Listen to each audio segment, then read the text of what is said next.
here is showing live time the pressure sensors that detects the pressure when we're printing. So that actually shows that active viscosity.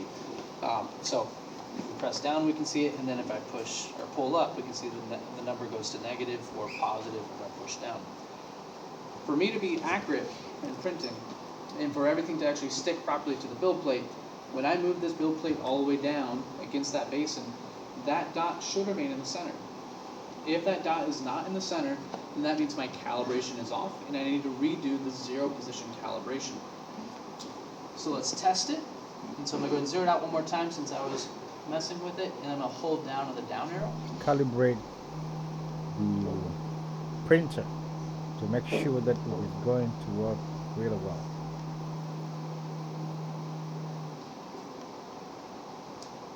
So we can see that dot bounced away real brief, and then it came back center. That actual bounce was a pocket of air escaping between the build plate and the glass, and then it bounced back center. This is exactly what we want to see for our calibration. Now to test it, we have the most scientific piece of equipment you have at the laboratory, a sticky note. And if I take this piece of paper, I cannot get it underneath the corner of the build plate, between the build plate and the glass. That means it's perfect.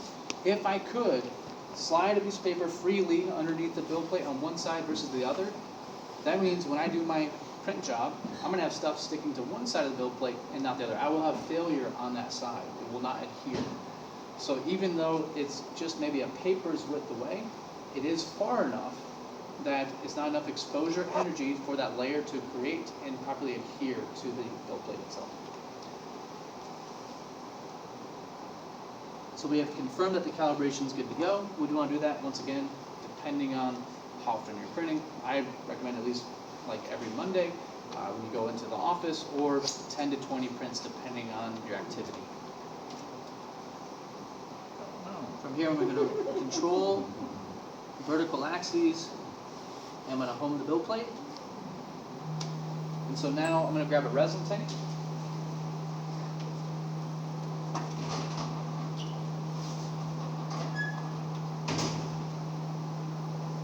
Before I grab the resin tank, I'll show you guys the how to turn on the heat manually, just in case you guys want to do that. Versus, it's like I can have the printer running heat all the time, versus instead of just having it turn on when we turn on a print job. This is also where I wish the printer had a speed up, like when you're waiting for it to go up. Or once again, elevator music, or singing. Or we can control ours outside. You do what? We can just roll ours outside. It'll heat up just fine. Yeah.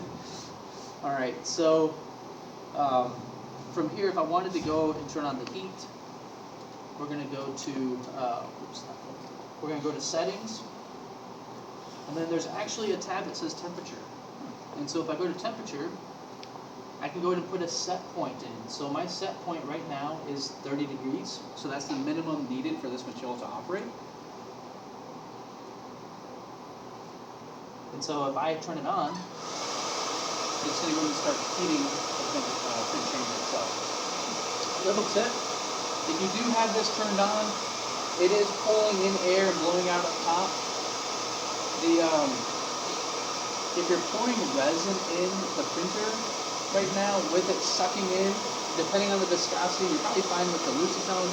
But with our model material, I wasn't paying attention one day and I poured it in and it started to pull it towards the fan and it was a little goofy. So I'm going to turn it off for right now. Let's go ahead and let's load up our resin tray and let's add our resin. With the Densify material, you have to have at least 15 millimeters of depth of resin for it to print successfully. That is because of the viscosity of the resin. Did you say that again? 15 millimeters of depth. So 1.5 centimeters deep of resin inside the resin tray. Yeah, that is also highlighted in that sweet technical guide that Densify has created. Markings on the truck? There is no marking on the tray itself. I believe this actual right here is about 10 millimeters, and so you're going to go just a little bit higher than that. It is almost one full bottle of resin to be able to get to that 15 millimeters. In fact, I was just talking to a lab yesterday. If you put the whole bottle in, you're right at 18 millimeters of depth. which is okay. You have to be greater than 15. May I ask a question? Is No. there a punch hole? Is there a punch hole in the one of the area? So Okay. the 4K trays have what are called low force trays. And so there is a hole right here and right here on every 4K tray. That is not a flaw. Okay. That is We meant, we yeah. were wondering if Yeah. it's a flaw or an alright if ripped it or not. Nope, so I have a little story with this. So essentially what this does, these two little holes, it allows a little pocket of air to get in there when the build plate's separating from the Teflon bottom, and it enables a natural separation during the printing process. When these first came out from Asiga, this bottom Teflon was pink. It was a bright pink. And you know how when you get like a new electronic, it has a film on like all the shiny stuff. Sometimes it's blue, sometimes it's pink. I was like, well shoot, they forgot to take off the special coating, protective coating of film on the tray. And it was me and one other engineer at Whitmix. We were like, yeah, let's take that off. So of course we took it off, and then we realized that we damaged the tray. You know, it was, like I said, I don't read instructions. That was one of them you should read. So you don't take that out. We've since then changed it because I wasn't the only one that thought that. So we're going to place it in. We have a locking mechanism on both sides, and then we'll go ahead and pour in the denture-based resin. No music? Thank you, Vanna. So there's no shaking necessary for the material, correct? No rolling, no heating, Yeah. pour and go. Yeah. 3-year shelf life before you open it, 3 years after you open Really Is that thought. 6 years? Everybody say ooh ah.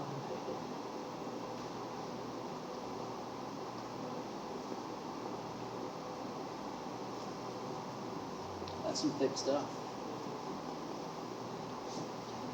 But once you use half the jar up, you have to buy another jar and bring it back to the right level.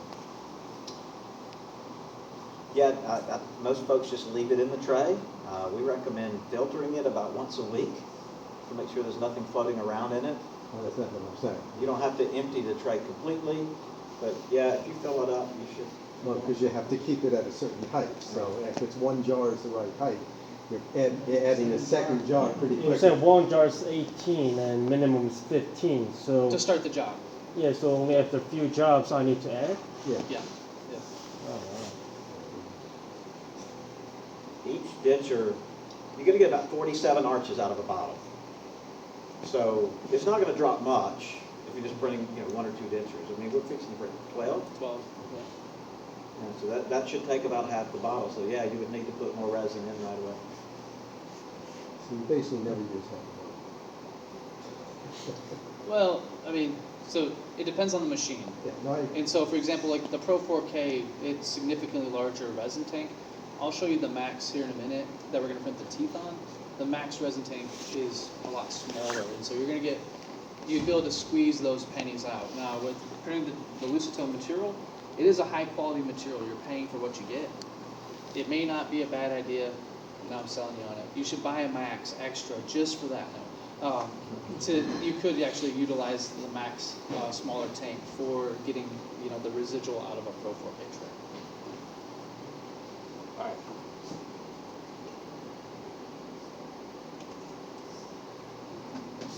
So from here, I'm going to go ahead and close the hood because this does have to heat. And I'm not going to turn on the actual heating mechanism manually. I'm just going to go ahead and start the print job.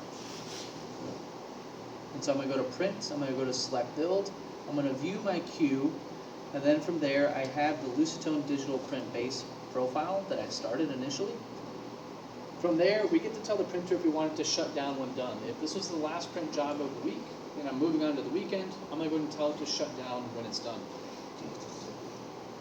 We are coming back in tomorrow, but we would simply just go ahead and turn that on if this was. I'm not going to. We'll select continue. And then it's confirming that we have the right material. This is crucial. I've seen so many times when a user will start a print job using the wrong material profile.